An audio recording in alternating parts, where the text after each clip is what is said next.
y'all, Farmer Dre back at it. It's another beautiful day here on the farm. I am out here in the strawberries and we are running fall fertilizer on the strawberries for the first time. As y'all can see behind me here, these plants have been growing. The cover crop is coming in nicely, and it's time to get these plants growing. The goal for this fall is to get the plants pretty much as big as possible. As big as, you know, the ideal is as big as a dinner plate, you know, where you can fit a fast steak on there with some mashed potatoes and the corn on the cob. You know, each individual plant, where that's the planning goal, is to get it to that size before we put the row covers on, and they're slowly getting there. These plants, these are the Ruby June here.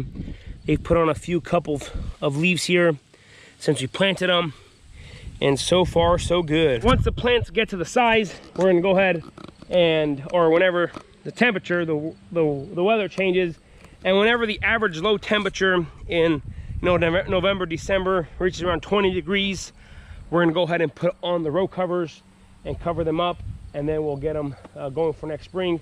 They'll stay on the row covers for quite some time, and then pull off the cover in the spring, about 1st of March, and then they'll start blooming. If you guys watched my previous videos on last year and years before, you guys know that we're gonna try to put on 7 pounds of actual nitrogen per acre, 2 to 3 times in the fall, and then every week in the spring, pretty much middle of March through harvest.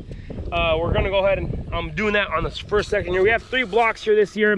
This first block here is Sweet Charlie and Ruby June. Second block is Ruby June and Chandler, and the third block is strictly just Chandler. There's 45,000 plants out here.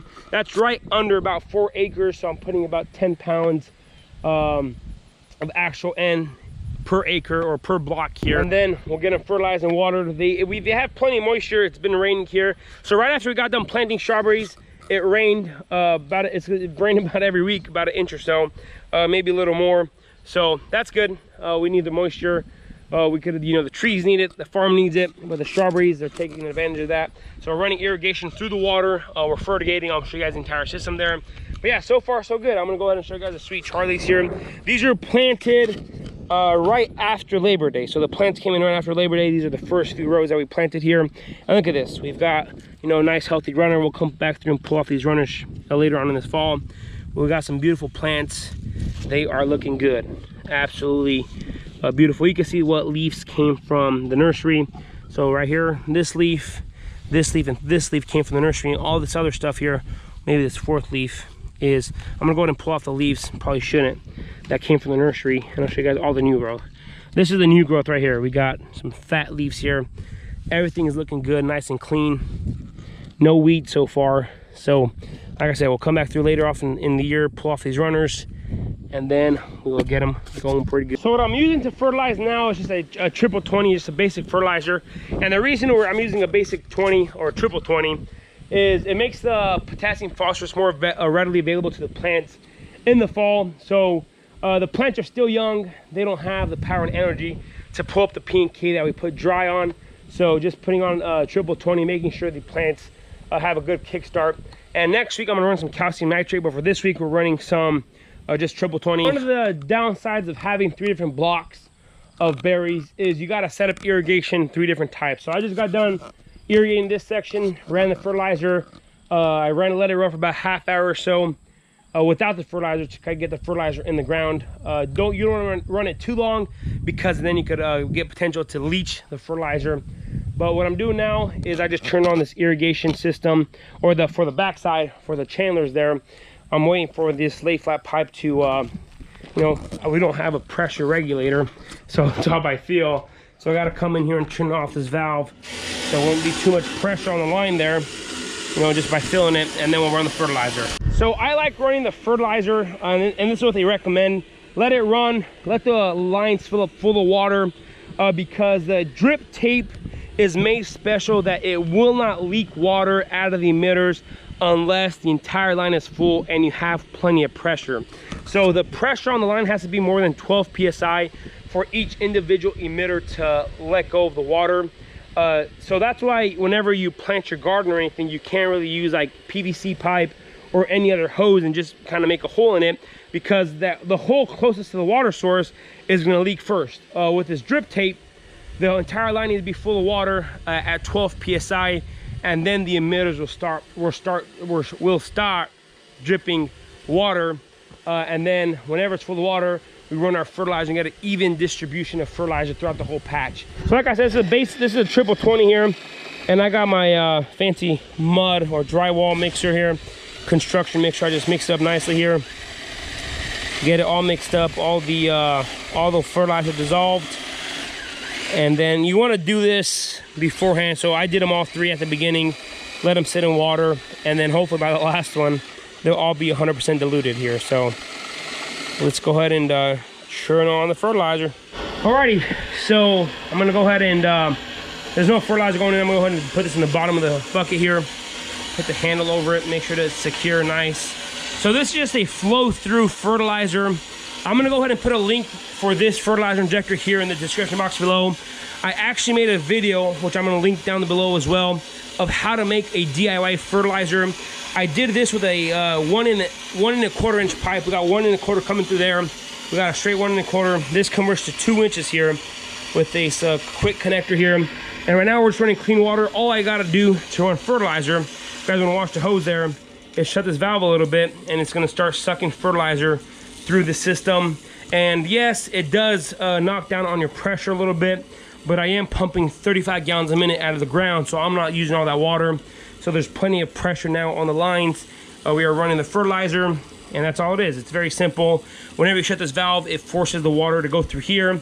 It's gonna suck in the fertilizer through here, come out through here and mix in with the nice water, and run all the way down to the field. So it's a simple process. Eventually I wanna build a nice manifold system where I don't have to bend over, but for now this works. I gotta put some get some gaskets or something, O-rings, and not get it to leak. But yeah, it's a mess in here. Got a kind of fertilizer bags, got some soap that I put out for the deer. Yeah, I gotta clean this up. So now we are running fertilizer. I'm gonna go ahead and run down there. I have a pocket full of the drip tape couplers, just in case. Of course, if they're leaking, gotta fix them up. So let's go ahead and then head back to the field and check it out. And these are all Chandler, and these plants that when they came in, they're a little yellow and they looked a little malnourished. So it's gonna take a couple more days here for them to kick back into gear. But they've greened up a whole lot more than what they were. But they're still a little smaller. They're just smaller plugs to begin with. But it's all right, we got plenty of time still yet in the fall. We're still earlier than what we planted to the day right now.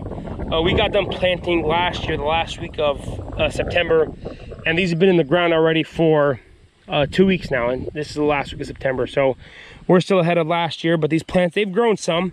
You know, you got first couple leaves that came out of there. So they're growing, but they're just a lot smaller. So it'll be take them a couple more weeks for them to perk out of the ground. But yeah, now we're running clean or fertilized water. Clean water went through, and you can see here, whenever the line is nice and full, you got plenty of pressure, it starts dripping. So this is why you need drip tape to make your life a whole lot easier. But yeah, overall, these have started growing. They're greening up nicely. And the thing about the Chandler, see, this is why you want to come and check out here. This connector's no good here. Got to come and undo this real quick. Boy.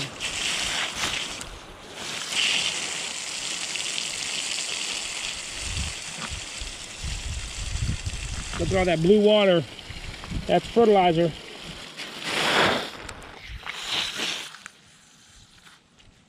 Oof. Just got myself wet.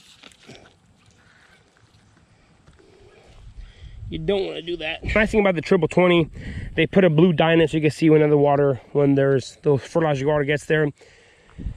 So we're running fertilizer. I'm gonna go walk up and down these rows here and check for a leak whenever you see water like this. This is why it's nice to run the clean water for a couple seconds, because if you see a leak like this, you know there's a leak here. So you can see from there, there's a leak right here. So if you are running clean water, you're not wasting as much money in fertilizer. Now you just gotta feel, see, nice and soft in here. I'm gonna go ahead and get my knife and cut it. Let's see what we can do here. There's sitting water, so that means the water is dripping from right here somewhere. Find the drip tape, oh there it is. Right where I said. So See that? Either punctured a rock or something. And that's common right there. Whenever you puncture a rock or something, drip tape cracks, time to fix it. That's why we got the connectors. So look how blue that water is. We're running fertilizer through here. Better hurry up. Can't do this one handed. Put you guys on my knife here. Don't want to waste this fertilizer.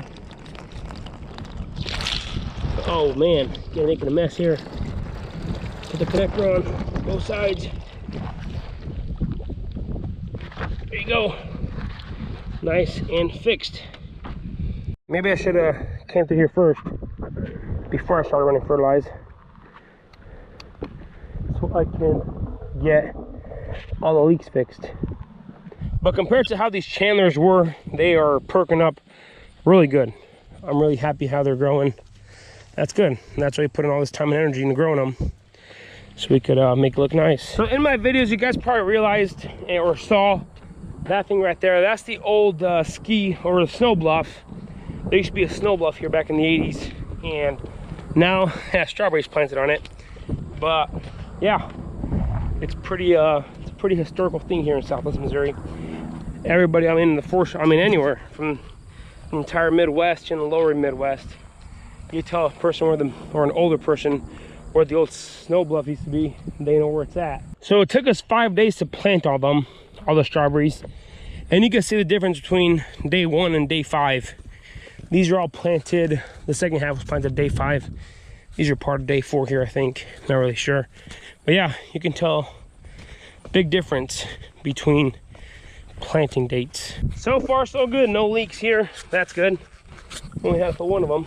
In this section here, I put 3, so not too bad. Fertilizer running. I'm gonna go see how much is left in that bucket there, and rinse it out. Let clean water run. So fertilizing is a very important job, but make sure you got to do something in between them, because you know, about half hour has passed and we're still doing that back section here, still running that fertilizer through there, and you know, you got to make sure everything's right.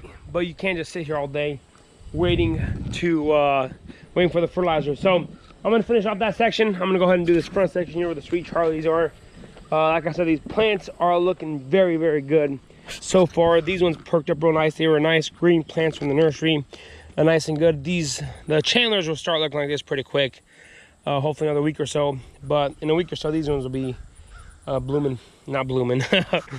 be growing real nice. That is fall fertilizer on strawberries part 1 for now, I guess, until we got to do next time. So this is gonna be it for today. If you guys haven't already, go and hit that subscribe button. Smash that like button if you guys enjoyed today's video. Don't forget, hit that notification icon so you guys can be notified whenever I do upload a video. I want to say thanks for watching up to this point. Y'all have a good day, and we will see you next time.